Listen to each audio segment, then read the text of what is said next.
Hello दोस्तों, नमस्ते, प्रणाम। मैं आपकी संगीता पटेल अपने यूट्यूब चैनल में आप सभी का स्वागत करती हूँ। संगीता देहाती लोकगीत चैनल में बहुत ही दर्द भरा सोहर गीत है और ये दर्द भरा सोहर गीत कैसे लगे कमेंट में जरूर बताना। लास्ट तक सुनना, कमेंट में बताना कैसे लगे सोहर।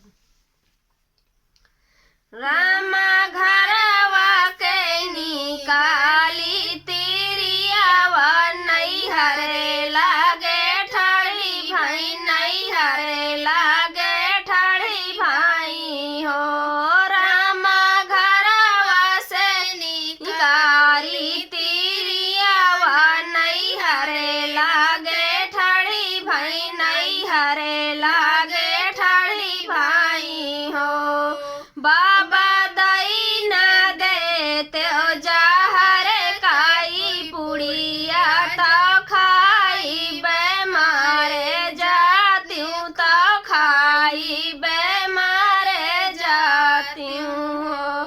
बाबा दई न देते ओ जहर काई पुड़िया तो खाई बेमारे जाती हूँ, तो खाई सासू मोरी देहले गारिया वै ननदे बोली बोले, ननदे बोली बोलाई हो।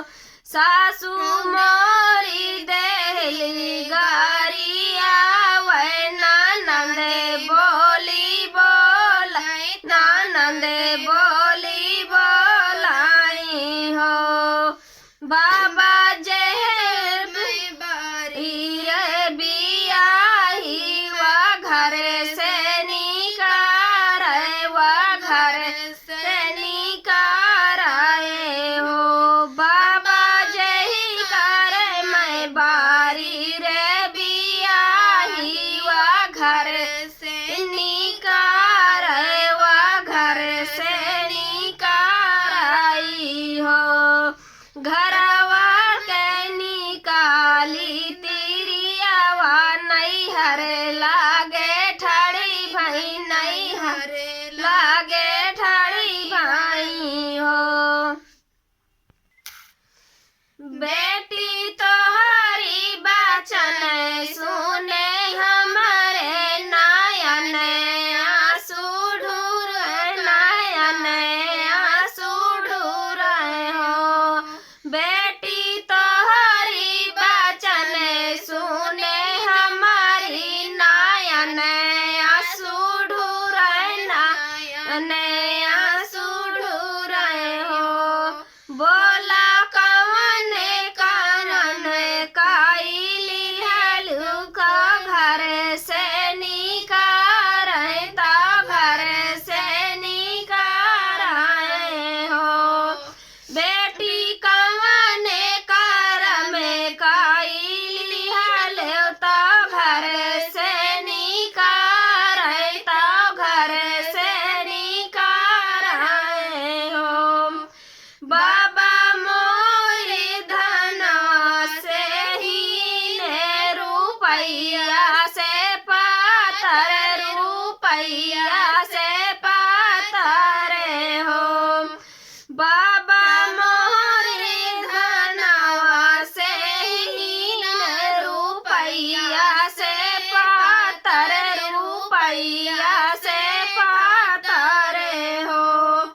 बाबा दई नहीं धान दाहे जवा दिया है मोरे दिन, बिया है मोरे दिन हुआ। बाबा दई न पायो धनवा दाहे जे बिया है मोरा कीन, बिया है मोरा कीन हो।